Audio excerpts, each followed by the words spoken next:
hogy a hölgyektől kedvesen, bíztató, felhívás a keringőre pillantásokat kapnak majd. Nem kell kajánul somolyogni, jó, mert nem voltam a Moderna koktél miatt alkoholos befolyásoltság alatt. Lassan már kezd kialakulni egy Vera kalandjai a Covid vakcinával 1 percben című rovat.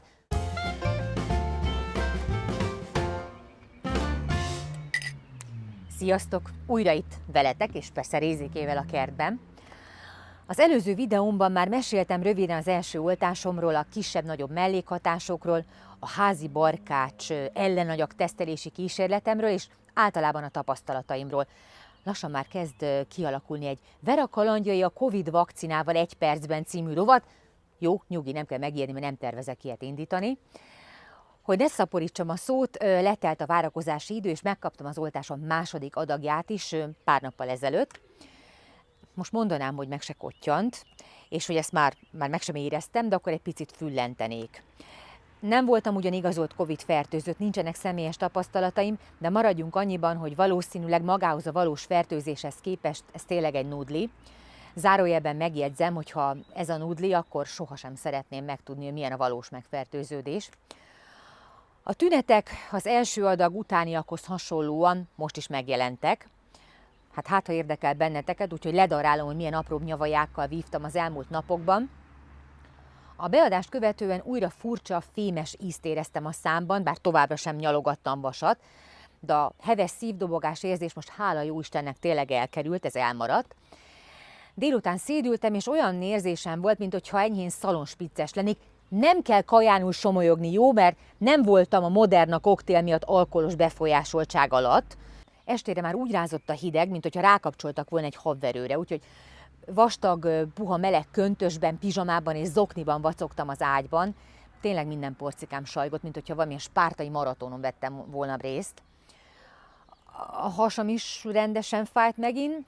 Az ismerősök riogattak, hogy a második után erősebbek a mellékhatások, de ezt is simán túl lehet élni, higgyétek el, úgyhogy inkább ezek a mellékhatások, mint bármikor is a Covid-19.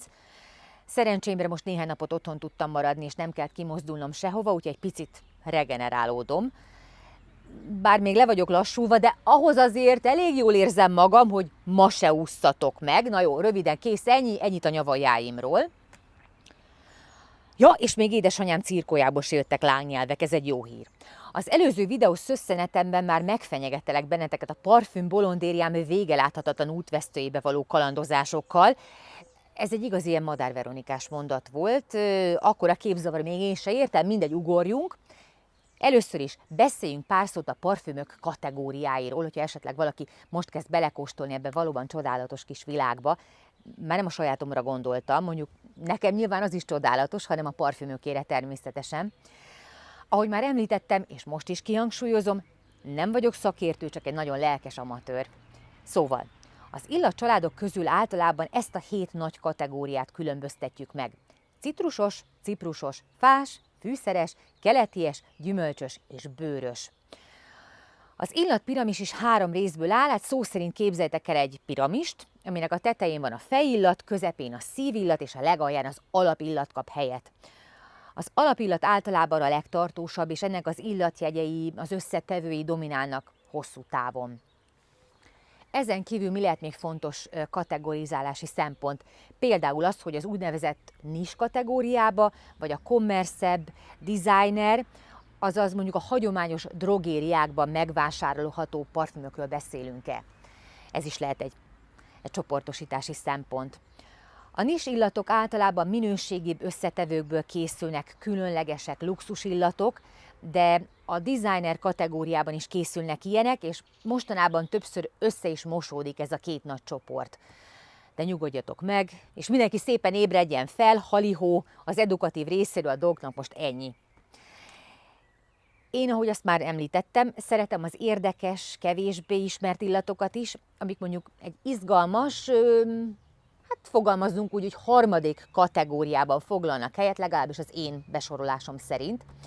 És szeretném megmutatni nektek is, hogy a legtöbbször drágább árkategóriájú nis illatokon kívül, meg a felkapottabb mainstream illatokon kívül is van élet, és ez itt most megint nem a reklám helye, ez megint nem egy szponzorált tartalom.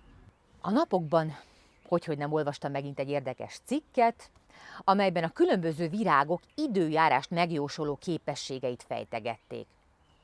Mivel sajnálatos módon lótusz, azaz tavirózsa egyelőre még nem bukkant fel a kertünk végében csordogáló kispatakban, és 100-szor szép is csak vadon növeget a kertben, ezért vajon mi jutott az eszembe? Na mi?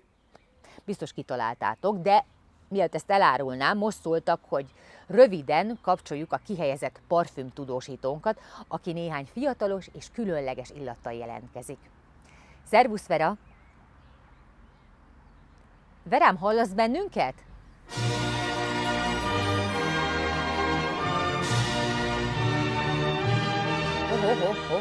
Na most hallak. Üdvözlöm a kedves nézőket, szervusz, Vera! Igazán kellemes, 0-tól 100 éves korig hordható, bár igen fiatalos illatokat szeretnék most nektek bemutatni. A Versace Red Jeans-t és a Versace Blue Jeans-t, amely mindkettő üde, tavaszi, nyári illatok jókedvet és frissességet sugároznak. A nőknek készült Red Jeans virágos, gyümölcsös aromája a tavaszi napsütésre tulajdonképpen aktivizálódik, és egy kellemes, vaníliás, szantálos illatkompozícióvá mélyül. Ez ad neki egy határozottan feminin karaktert, tartós, kellemes illat, a rózsa és a barack abszolút kiérezhető belőle szerintem, és a viselője felkészület arra, hogy nagyon sok bókot fog begyűjteni a használata során. A férfiaknak megálmodott párja a Blue Jeans szintén üde frissességet, citrusos, fás, maszkulin karaktert, levendulával, fűszerekkel, virágokkal, vetiverrel és cédrussal megbolondított igazi sármőr feelinget kölcsönöz a viselőjének. Az urak se lepődjenek meg, hogy a hölgyektől kedvesen, bíztató, felhívásra keringőre pillantásokat kapnak majd. Mind a kettő remek, tartós illat, bőven 10 000 forint alatt. Szerintem az üvegeik is izgalmasak, és hát a fémdobozkák pedig díszei lehetnek akármelyik piperepolcnak. Ki gondolna, hogy mind a kettő 20 éves, közel 20 éves illat, és Jean-Pierre Betuár alkotásai, akinek rengeteg egyedi és csodaszép parfümöt köszönhetünk.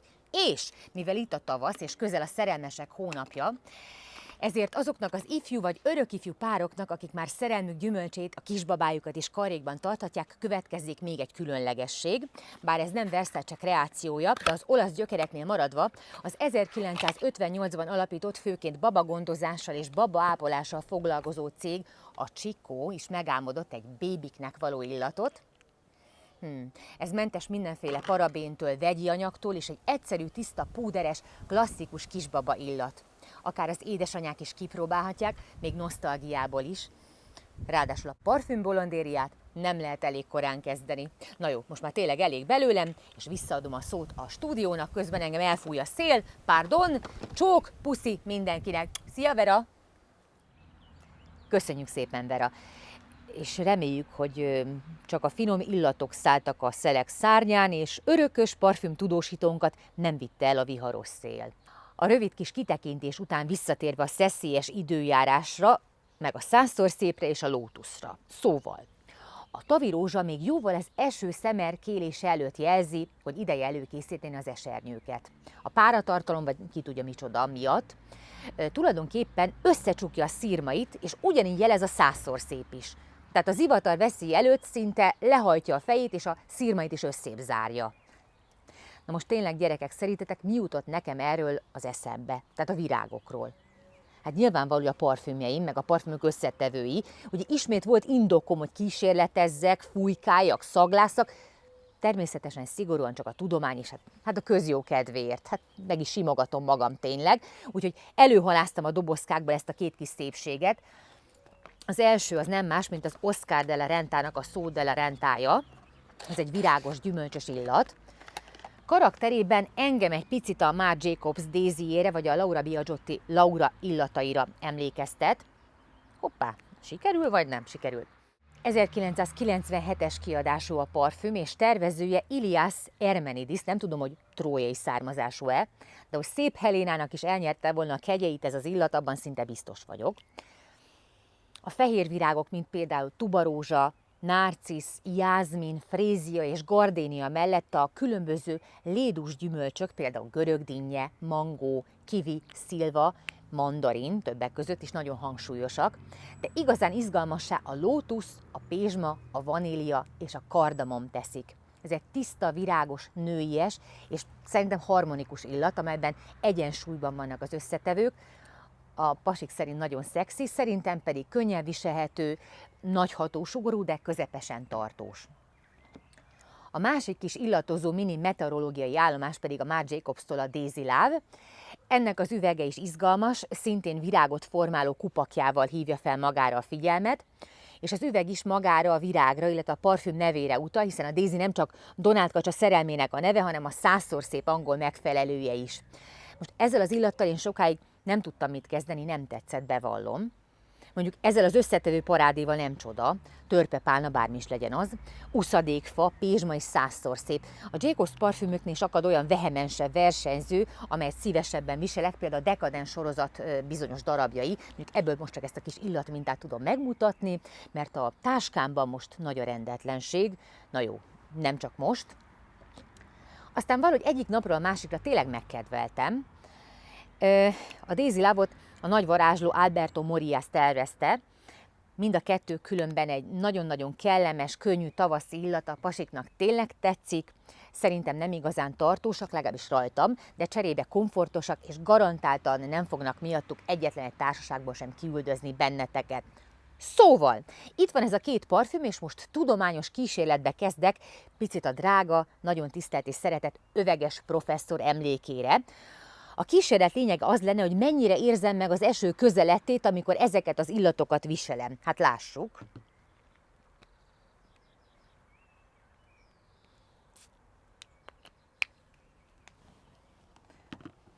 Mindjárt mutatom, még ebből is fújunk ide egy kicsit. Férjem nem enged vissza a házba.